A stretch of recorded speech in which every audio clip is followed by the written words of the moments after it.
At 88, Jane Fonda finally revealed what Ted Turner did that made walking away inevitable. In November 2025, at a charity gala in Atlanta, she stood at a podium and started to cry. Not staged tears, real ones. She said, "Had I not been with Ted, we never would have survived." Ted Turner was not in the room. He has not been in any room since 2018, when he was diagnosed with Lewy body dementia. But this is not a love story, and it is not a story about forgiveness. This is a story about a woman who gave up everything she was to become whatever a man needed her to be, and what it cost her, and what happened when she finally stopped. To understand what Ted Turner did to Jane Fonda, you have to understand who Jane Fonda was before she met him. By 1990, Jane Fonda was already one of the most famous women in America. 2 Academy Awards, a fitness empire that had sold 17 million VHS tapes. She had been married to the French film director Roger Vadim, then to the political activist Tom Hayden. She had been called a traitor for her Vietnam War protests, investigated by the FBI, and had reinvented herself more times than almost anyone in Hollywood history. She was Hollywood royalty. Ted Turner was a regional cable executive with a reputation for chaos and womanizing. She was the star. He was the one who needed her name on his arm, and yet she chose him. It was 1990. Jane had just filed for divorce from Tom Hayden when Ted Turner, the founder of CNN, the man they called the Mouth of the South, heard the news and picked up the phone. Jane turned him down. She turned him down for 6 straight months.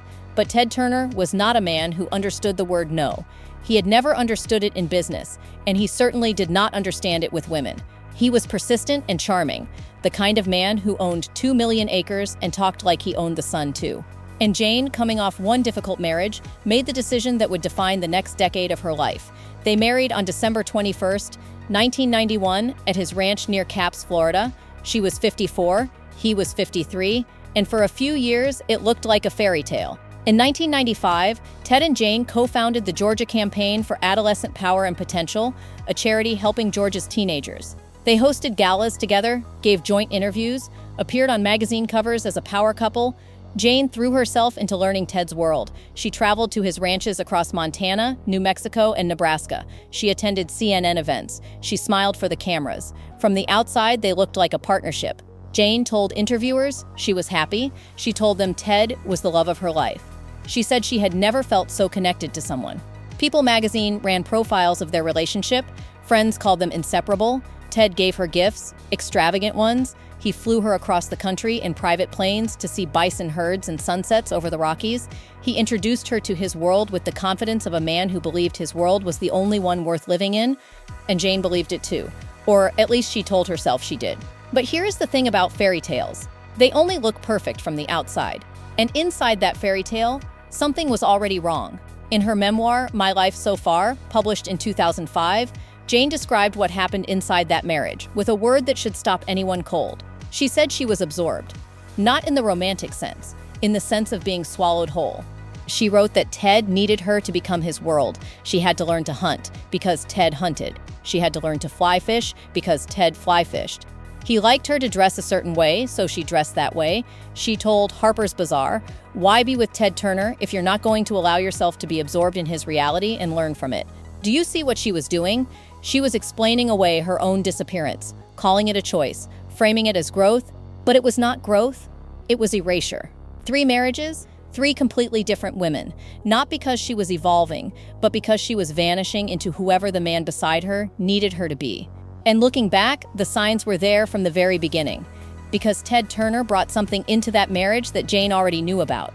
Ted Turner told Time magazine, on the record, that he blamed his father for his philandering. His father was a constant womanizer who used to creep into young Ted's bedroom and recount his adventures with women, telling his son that women were like buses, there will always be another one along in a minute. That is a direct quote, published by Time. His first wife, Judy Nye, divorced him in 1964 after constant infidelity. His second wife, Jane Shirley Smith, endured 23 years of what multiple reports describe as compulsive womanizing before she finally left in 1988. A former senior executive who worked directly with Turner described his philosophy as, quote, "a port in every storm." He once scandalized the yacht racing world by sailing around with a woman who was not his wife tending the galley, sometimes topless. This was not a secret. This was who he was. Everyone knew, and Jane knew too. because in her memoir, Jane Fonda revealed that Ted Turner had what she called a nooner with another woman just 1 month into their marriage. 1 month. Now imagine being Jane Fonda. You are 54 years old. You have just left your second marriage. You have given up your career, your fitness empire, your independence, all to be absorbed into this man's world. You are learning to hunt and fish and dress the way he wants, and 30 days in, he is sleeping with someone else in the middle of the afternoon. If you have ever sat across from someone you loved and realized they had already broken every promise they made, you know exactly how hollow that discovery feels. But she stayed. She stayed for 10 years. And here is why that matters more than any single affair. The affair 1 month in was not what destroyed the marriage. It was the confirmation of something she probably sensed the moment she said yes.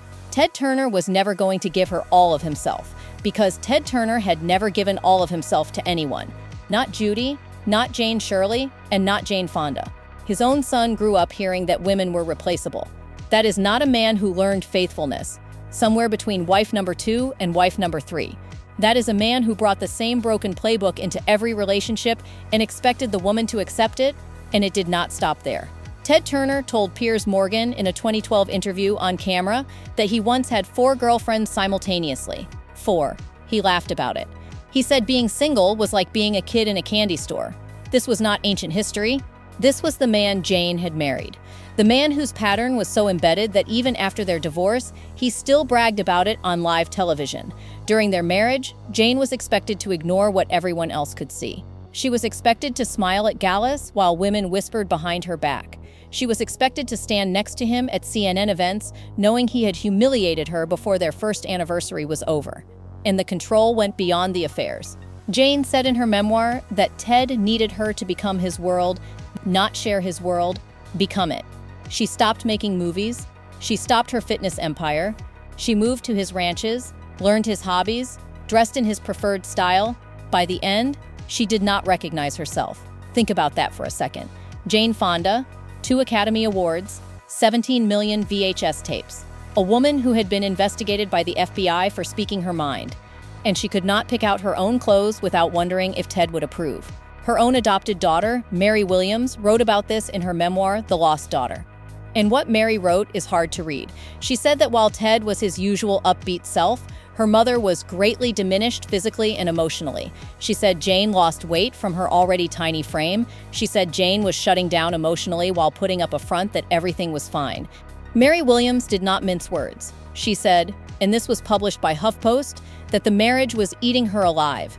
Eating her alive. That is not a daughter exaggerating for a book deal. That is a daughter watching her mother disappear in real time and not knowing how to stop it. In her HBO documentary, Jane said something that will stop you cold. She said, "He was sexy, he was brilliant, he had 2 million acres by the time I left. But there was this angel on my shoulder, and it was hard to even hear her voice saying, 'If you stay, you will not really be authentic. If you stay, you will not really be authentic.'" That is a woman describing the moment she realized that the price of the marriage was herself.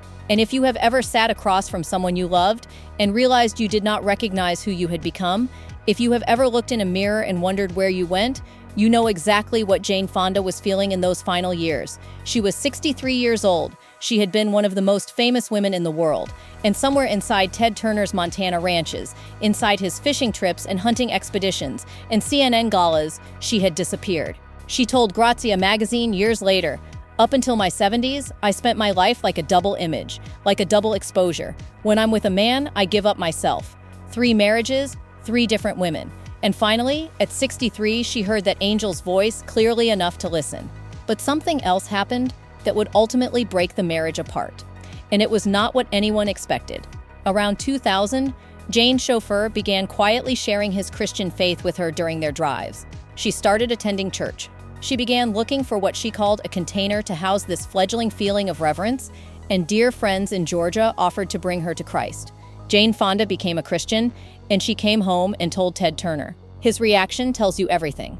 Turner told The New Yorker that she just came home and said she'd become a Christian. He called it a shock. In his memoir, Call Me Ted, he said he was upset because she had not talked to him about it first. But here is why that matters. For 10 years, Jane Fonda had been his satellite, his mirror, his echo, And for the first time in 10 years, she had done something entirely on her own, something he did not control, something that belonged only to her. That was what he could not accept. Jane Fonda filed for divorce. She filed first. She did not wait for Ted to make the decision. She made it herself. The split was finalized on May 22, 2001, in Atlanta. And the numbers tell their own story. Reports from the list and other outlets indicate Jane received somewhere between $40 and $100 million in the settlement. She got 770,000 shares of Time Warner stock. She got a 2,500-acre ranch in New Mexico, cash property. Everything she had earned by becoming his shadow for 10 years. But here is what the money could not buy back. 10 years of her life. 10 years of her career. 10 years of not knowing who she was, outside of Ted Turner's world.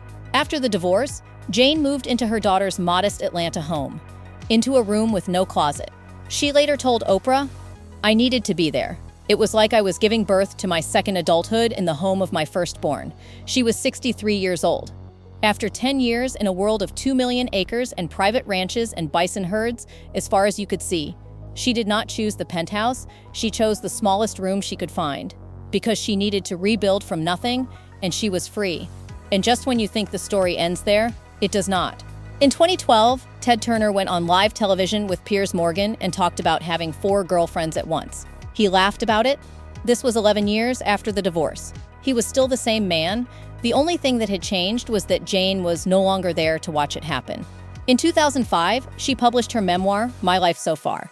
The book laid bare everything: the marriages, the self-erasure, the decades of becoming whatever a man needed her to be. It became a New York Times bestseller, and it marked the first time Jane Fonda told her own story in her own voice, without a man's name defining the chapter. She went back to acting. She starred in Grace and Frankie for 7 seasons on Netflix. She wrote more books. She spoke publicly about the pressure women face to shrink themselves for the men in their lives. And at 81, she was arrested on the Capitol steps protesting climate change 4 times. At 81 and 82, she was put in handcuffs for what she believed in. When asked about the arrests, she told NPR, "It is very hard to scare me. Intimacy, maybe, but not jail." That is not a woman who is diminished. That is a woman who walked out of a cage and decided she would never sit quietly again.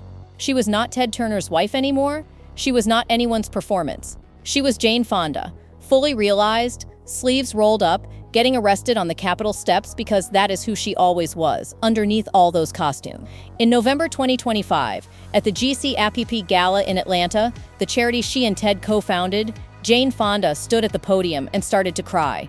Ted Turner was not in the room. He has not been in any room.